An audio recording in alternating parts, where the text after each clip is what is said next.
Every car ad brags about horsepower. Here's the problem. A single horse can produce almost 15 horsepower. That's not a typo.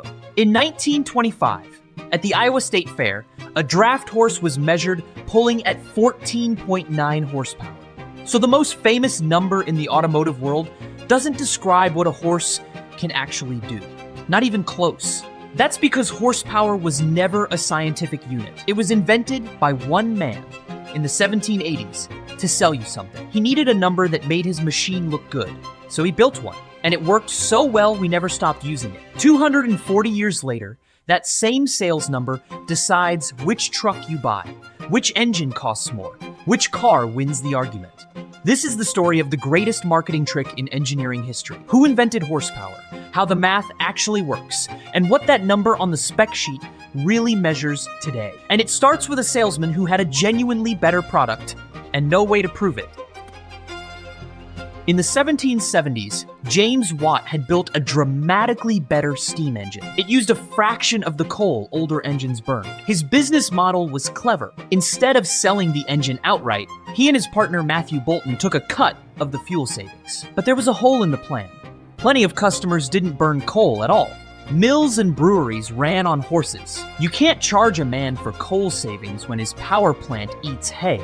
Watt needed a way to say, my machine replaces this many of your horses, a number anyone could picture. The idea wasn't brand new. Back in 1702, inventor Thomas Savery had pitched his steam pump as doing the work of 2 horses, but Savery just eyeballed it. Watt did something different, something no one selling engines had bothered to do. He went and measured the horse. And the way he measured it, 1 horse, 1 mill wheel, 1 afternoon of arithmetic, created the number stamped on every engine since. Watt watched horses doing what horses did all day, walking in circles, turning a mill wheel. The wheel had a 12-foot radius. A working horse lapped it about 2.5 times every minute, pulling with roughly 180 pounds of force. Multiply it out. Force times distance times time. The answer came to just over 32,000 foot-pounds per minute. Not a tidy number. So Watt and Boulton rounded up. 33,000 foot-pounds per minute. 1 horsepower. In plain terms, lifting 33,000 pounds, 1 foot in the air in 1 minute. That's the unit. By 1783, it was standardized. Every Boulton and Watt engine was rated in horses. Now the sales pitch wrote itself. Your brewery runs 6 horses? This engine is rated at 10. Feed it coal, retire the stable. A number invented for invoices had just become the world's first standard measure of mechanical power. But here's the detail most people miss. Watt didn't measure a champion horse on its best day. He measured something far more ordinary, and that was the genie. Remember that fair horse hitting almost 15 horsepower? So was Watt's math just wrong? No, and the difference is the whole trick. 15 horsepower is a sprint. A burst a horse can hold for seconds, the way you can sprint up a staircase. But nobody hires a horse for 10 seconds. A real working horse, pacing itself through a full shift, averages right around 1 horsepower. Modern measurements confirm it. Watt based his unit on the all-day number, not the highlight reel. If anything, he leaned generous. A strong, steady horse, working hard. Think about what that did. When his engine was rated at 10 horsepower, it replaced 10 real horses every single time. No refunds, no arguments. An honest-looking number tilted just enough that his machine could never disappoint. That's not physics. That's brilliant salesmanship wearing a lab coat. Engineers today have a name for this: under-promise, over-deliver. Watt built it into the unit itself. And that little tilt is exactly why his sales gimmick outlived him, his company, and the entire age of steam.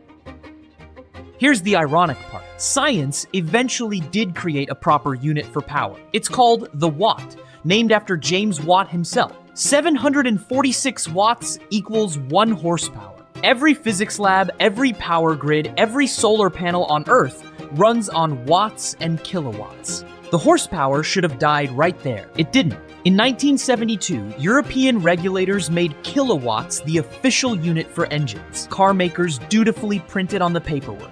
And then the ads ignore it completely. Horsepower simply sounds better.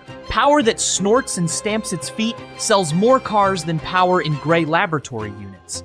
It gets messier. Europe's old metric horsepower is a slightly smaller unit than the British one, so the same engine wears different numbers on different continents. A sales number, invented to compare steam engines to mill horses, survived electrification, regulation, and the metric system. Because Watt understood something regulators never did. People don't buy measurements. They buy stories they can picture. Which raises the last question. When a modern car claims 400 horsepower, who's checking? Nobody owns 400 horses. No horse has been involved in measuring horsepower for 2 centuries. Today, the horse is a machine called a dynamometer. A dyno grabs the engine's spinning crankshaft and applies a precise, measurable brake. How hard the engine fights back and how fast equals its power. But even that number has a marketing history. Until the early 70s, American car makers tested engines gross. No air filter, no exhaust, no accessories. Stripped, ideal, flattering. Then the rules changed to net ratings. The engine as actually installed. On paper, muscle cars lost 50 horsepower overnight. The cars didn't change. The story did. That's horsepower in one sentence. The measurement is real, but the presentation has always been a sales pitch. So next time an ad brags about 400 horsepower, you'll know what it's really saying. Enough power to lift 13 million pounds, 1 foot up, every minute. James Watt invented the number to sell steam engines to brewers. It's still selling machines today. Turns out the most powerful thing he ever engineered wasn't the engine, it was the unit.